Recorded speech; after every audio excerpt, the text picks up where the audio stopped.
नमस्कार दोस्तों, संस्कारी एजुकेशन में आपका हार्दिक अभिनंदन एवं स्वागत। दोस्तों, कुछ महत्वपूर्ण प्रश्न हिस्ट्री के पार्ट 2। तो आइए शुरू करते हैं आज का पहला प्रश्न।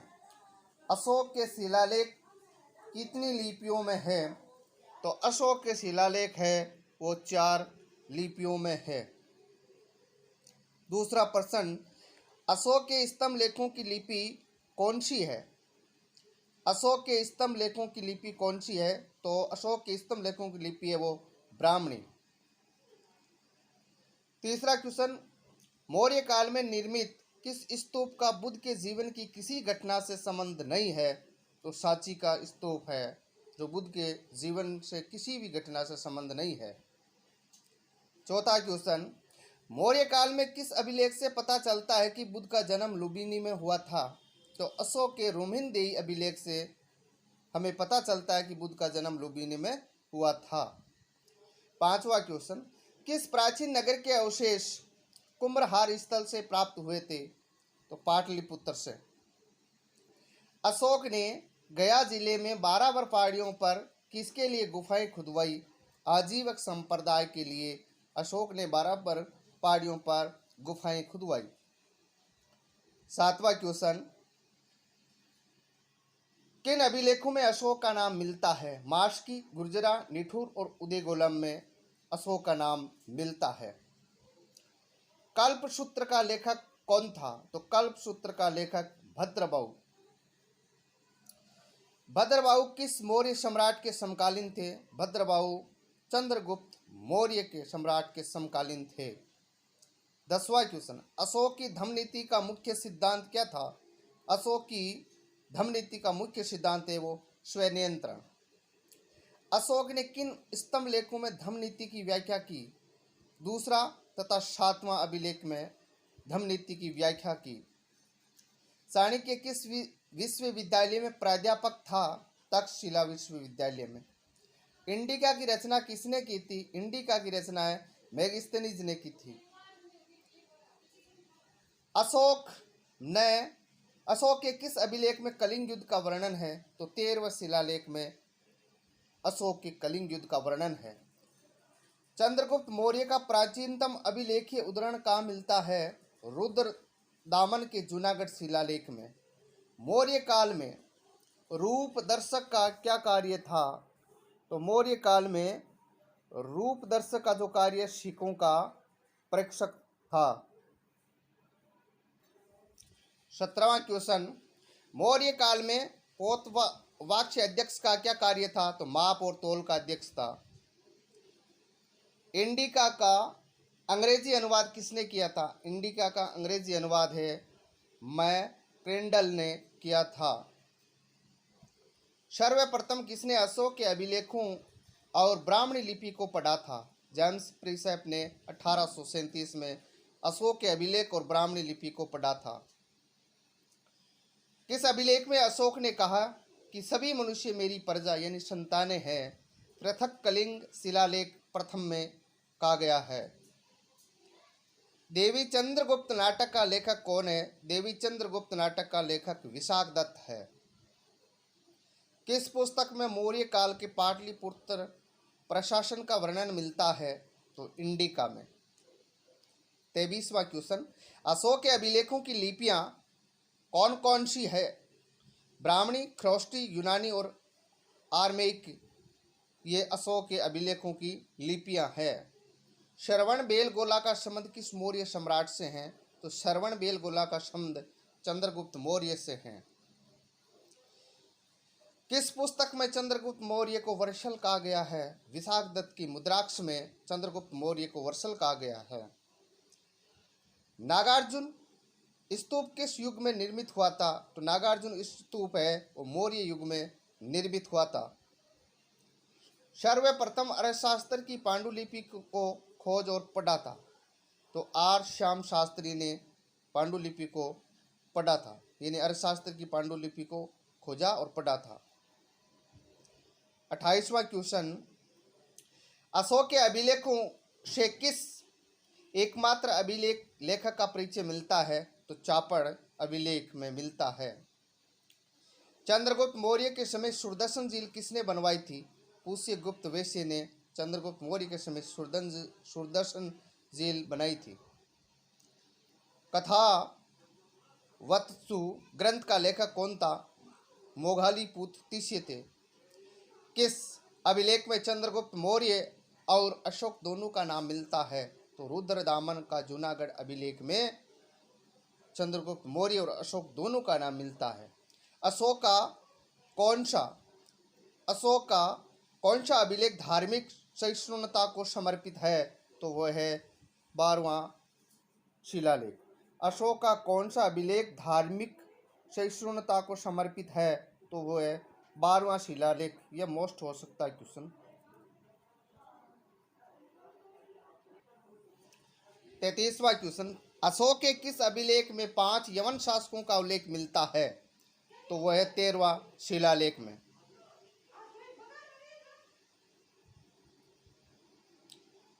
अशोक 34वां क्वेश्चन, अशोक के सारनाथ सिंह शीर्ष स्तंभ के फलक पर पशुओं का सही क्रम क्या है? हाथी, घोड़ा, बैल व सिंह। 35वां क्वेश्चन, किसने सर्वप्रथम भारत में परमाणु परिकल्पना को प्रतिपादित किया था? तो कणाद ने सर्वप्रथम भारत में परमाणु परिकल्पना को प्रतिपादित किया था। 36वां क्वेश्चन, अशोक के तृतीय शिलालेख में किन 3 अधिकारियों का वर्णन है? युक्त, राजहुक व प्रादेशिक। इन 3 अधिकारियों का वर्णन है तृतीय शिलालेख में। 37वां क्वेश्चन, मौर्य काल में श्वेत लोहे का प्रचलन था, किसका कथन है? यूनानी इतिहासकार कर्टियस का है। 38वां क्वेश्चन, कौन सा ग्रंथ अशोक को श्रीनगर का संस्थापक बताता है? तो कल्लण की राजतरंगिणी अशोक को श्रीनगर का संस्थापक बताता है। 39वां क्वेश्चन, मौर्य कला का सबसे अच्छा नमूना कौन सा है? तो स्तंभ, अशोक की एकात्मक स्तंभ है जो मौर्य कला का सबसे अच्छा नमूना है। 40वां क्वेश्चन, सारनाथ स्तंभ चक्र क्या दर्शाता है? धर्म चक्र प्रवर्तन सारनाथ स्तंभ चक्र दर्शाता है। 41वां क्वेश्चन, अर्थशास्त्र पुस्तक का मुख्य विषय क्या है? राज्य और राजनीति है अर्थशास्त्र पुस्तक का मुख्य विषय। 42वां क्वेश्चन, अशोक का कौशाम्बी स्थित स्तंभ प्रयाग कौन सा शासक लाया था? तो वो अकबर ने अशोक का कौशाम्बी स्थित स्तंभ प्रयाग है वो अशोक ने लाया था। टोपरा तथा मेरठ स्थिति अशोक स्तंभ को दिल्ली कौन लाया था? तो फिरोज शाह तुगलक ने टोपरा तथा मेरठ जो अभिलेख स्तंभ लेख थे वो फिरोज शाह तुगलक ने दिल्ली में लाया था। 44वां क्वेश्चन, तृतीय बौद्ध संगीति किस राजा के संरक्षण में हुई थी? तो तृतीय बौद्ध संगीति वो अशोक के समय हुई थी। 45वां क्वेश्चन, सारनाथ के धमेक के स्तूप का निर्माण किसने करवाया था? तो वो सारनाथ के धमेक का स्तूप का निर्माण अशोक ने करवाया था। राजा मीनांडर के सवाल और नागेसेन के जवाब किसमें संग्रहित है? तो वो है मिलिंद पन्नों में। 47वां क्वेश्चन, मौर्य काल में शिक्षा का सर्वाधिक केंद्र कौन सा था? मौर्य काल में शिक्षा का सर्वाधिक प्रसिद्ध केंद्र कौन सा था? तो वह है तक्षशिला। किस विद्वान ने सिर्फ अभिलेखों के आधार पर अशोक का इतिहास लिखा था? तो D.R. भंडारकर ने अभिलेखों के आधार पर अशोक का इतिहास लिखा था। 49वां क्वेश्चन, मौर्य काल की चवरधारिणी यक्षी की मूर्ति कहाँ से मिली है? तो दीदारगंज पटना के पास मिली है। 50वां क्वेश्चन, अर्थशास्त्र के अध्यक्ष प्रचार अध्याय में कितने अध्यक्षों का वर्णन है? तो 26 अध्यक्षों का वर्णन है। 51वां प्रश्न, सांची तथा भरहुत के सपूतों का मूल रूप से निर्माण किसने करवाया था? यानी सांची तथा भरहुत के स्तूपों का मूल रूप से निर्माण किसने करवाया था? तो अशोक ने। ये स्तूप है, स्तूप। अशोक ने। 52वां क्वेश्चन, मौर्यकालीन सिंचाई प्रबंधन का वर्णन किससे मिलता है, किसमें मिलता है? तो उत्तर है रुद्र दामन के जूनागढ़ शिलालेख में। 53वां क्वेश्चन, अशोक के वर्त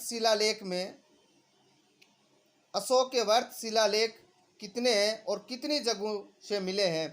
तो संख्या तो 14 है, जो 8 भिन्न भिन्न स्थानों से मिले हैं। 54वां क्वेश्चन, सांची वर्तमान में कहाँ है? तो सांची वर्तमान में रायसेन जिला मध्य प्रदेश में है। 55वां क्वेश्चन, सारनाथ वर्तमान में कहाँ है? तो सारनाथ वर्तमान में वाराणसी उत्तर प्रदेश में है। अशोक ने धम्म मात्र कब नियुक्त किए थे? तो अशोक ने धम्म मात्र है वो अभिषेक के 13वें वर्ष में नियुक्त किए थे। 57वां क्वेश्चन, मौर्य काल में साधारण जनता की भाषा कौन सी थी? तो मौर्य काल में साधारण जनता की भाषा वो पाली थी। 58वां क्वेश्चन, किस युग में सर्वप्रथम कला के क्षेत्र में पाषाण का प्रयोग हुआ था?